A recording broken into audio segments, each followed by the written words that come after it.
wabarakatuh. Nah, hai teman-teman semua, bersama dengan saya Octavia Ivatanisa.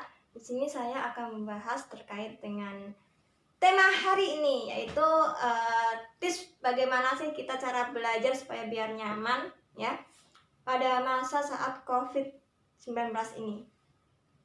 Nah, memang sih hari ini kita sudah mengalami masa daring ya, yang mana kita harus belajar di rumah, dan itu pun kita belajar dilakukan tanpa adanya tatap muka dengan seorang teman-teman ataupun guru gitu. Nah, jadi hal ini saya akan membahas terkait dengan tips-tips bagaimana belajar nyaman di rumah itu nyaman gitu pada masa saat COVID-19 ini.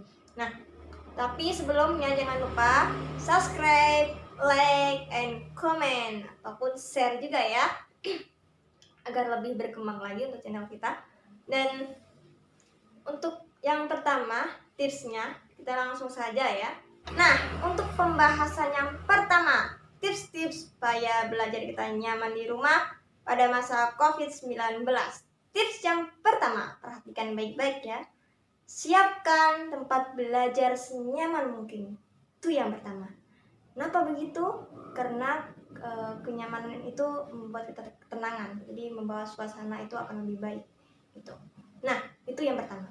Nah, jadi bagaimana sih supaya lebih nyaman lagi? Caranya gimana sih membuat kenyamanan itu dalam tempat belajar? Kita bisa membuat inspirasi dari tempat belajar. Mungkin bisa dikatakan kita membuat berbagai penuh warna dalam tempat ruangan kita belajar ya. Kalau anak-anak sih bisa disesuaikan dengan apa yang dia sukai sih. Biasanya kalau anak-anak kartun ya, kartun yang dia sukai, nah itu bisa membuat semangat juga untuk dia belajar gitu. Atau enggak kalau misal seusia kita mahasiswa, nggak mungkin lah kalau di kartun gitu kan ya. Jadi kita harus menyesuaikan situasi kondisi usianya juga sih kalau kayak gitu. Kalau seusia mahasiswa kita bisa membuat inspirasi sih, kata-kata inspirasi yang menjulang kita semangat. Nah, kalau dari aku kayak gitu. Misal kita bisa membuat inspirasi, belajar itu penting, belajar itu membuat kesuksesan kamu. Jadi kesuksesan kamu itu diawali dengan belajar. Tanpa adanya belajar kan kamu tidak mengetahui apa-apa gitu. Jadi belajar itu adalah jendela di semua buka wawasan kamu gitu. Nah, itu penting juga sih. Kalau enggak jangan menyerah sampai mendapatkan hasil yang terbaik. Nah, itu penting banget. Dan ada juga selain dari hal itu juga sih, yaitu kalau kata-kata itu sih terserah Anda semua sih. Yang penting membuat nyaman aja gitu, yang benar-benar membuat gairah kita semangat kayak gitu. Atau enggak kita berikan lagi kata-kata semisal keberhasilanmu itu tergantung dari usaha kamu. Nah, jadi usaha kamu berapa gitu. Kalau usaha kamu kecil ya nanti keberhasilan juga kecil juga kan. Kalau usaha kita besar, semangat penuh, maka usaha itu nggak akan mengkhianati hasil gitu. Nah, jadi begitulah. Itu yang pertama. Dan untuk yang kedua, nah sekarang tips yang kedua, manfaatkan teknologi untuk belajar. Saat ini kita belajar dengan daring ya, pastinya kita memerlukan teknologi untuk sarana belajar, baik itu sarana komunikasi dengan guru lewat aplikasi ya, atau sarana untuk mencari sumber belajar ya. Itu akan memberikan inspirasi kita ya. Mungkin dari beberapa belajar kita bisa melihat beberapa video di YouTube. Mungkin kalau buat adik-adik ya kan bisa tuh memberikan inspirasi ya, belajar biar dia tertarik. Dari YouTube kan biasanya ada banyak video yang berkaitan dengan pembelajaran suatu materi kan. Nah, itu bisa banget membuat suatu wawasan lagi biar menghasilkan ilustrasi di benaknya. Kalau biasanya lebih cepatnya tuh ke video kalau ada video. Nah, yang ketiga, tips yang ketiga, berikan penerangan ya. Penerangan ruangan itu cahayanya benar-benar maksimal. Jadi jangan sampai kamu belajar itu dengan cahaya yang redup ya. Itu ya selain bisa merusak mata kita dan itu akan juga melelahkan juga, dan kita akan bosan nanti kalau misal cahayanya redup. Nah, jadi berikan cahaya, penerangan cahaya itu maksimal banget gitu, terang ya. Siapa pakai lampu belajar gitu bisa. Dan itu yang nomor 3 tadi ya. Nah, sekarang di bagian nomor 4, tips yang keempat, jauhkan alat-alat yang mengganggu saat belajar. Misalkan televisi, matikan televisi saat kita mulai belajar.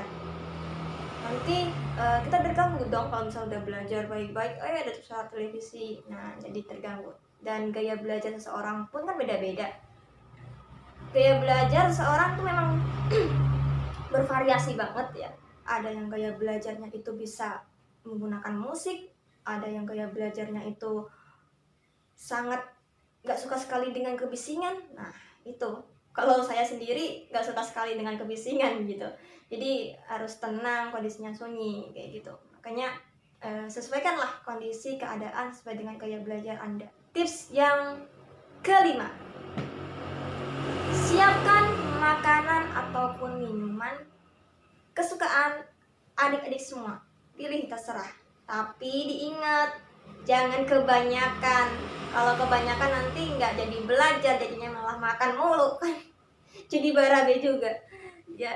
Siapkan secukupnya aja lah ya, itu buat santai aja, biar kita belajar itu nyaman, santai, sambil ya nggak terlalu tegang-tegang banget gitu kan ya. Tuh, tapi ingat jangan terlalu banyak ya, nanti nggak fokus dengan belajarnya, malah jadi makan terus gitu. Siapkan secukupnya aja. Nah, yang terakhir, tips yang keenam, yaitu suhu ruangan juga diperhatikan ya. Suhu ruangannya jangan terlalu panas juga. Nah, itu akan membuat kita lelah juga ya, dan malas lah ya kayak gitu. Kalau misal waduh panas banget nih, udah belajar capek gitu, panas, ruangannya panas kayak gitu. Nah, jadi sesuaikan kondisi ruangan itu supaya sejuk lah ya, biar nyaman kita belajar gitu. Dan biasanya kalau misal seadanya, kalau misal ada kipas angin, kalau lebih baik ada AC ya, AC kan lebih bagus. Kalau misal nggak ada, pakai kipas angin kayak gitu. Sesuaikan suhunya supaya kita nyaman dalam belajarnya gitu.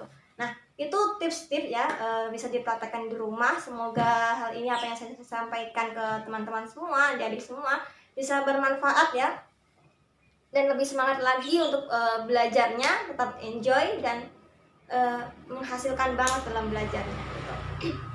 Dan jangan lupa like, share, and comment ataupun subscribe tentunya ya. Gratis ini, nggak ada pungutan biaya apapun ya.